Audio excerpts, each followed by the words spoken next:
के बैंक्स लूटने का मंसूबा नाकाम, तारीख का मुनज़्ज़म तरीन गैंग CIA ने काबू कर लिया।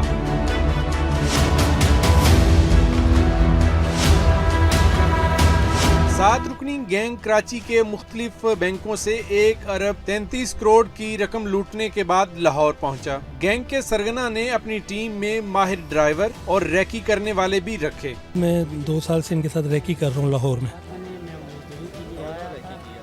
सर इस वक्त इन्होंने टारगेट किया हुआ था इछरा, शादमान, इकबाल टाउन, समनाबाद, इस तरह से इन्होंने टोटल 5-7 जगहों पे इन्होंने रैकी किया।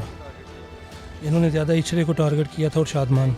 मैंने 6-7 साल लाहौर में ड्राइविंग किया, कुटी में मेरा रिकॉर्ड आगे पीछे उसने चेक किया, साफ सुथरा। ये पहली बार है, मैंने कभी ये काम किया भी नहीं है। कोतवाल शहर के मुताबिक मुल्ज़मान को मुअस्सर इंटेलिजेंस नेटवर्क से मिलने वाली मालूमात के बाद गिरफ्तार किया गया।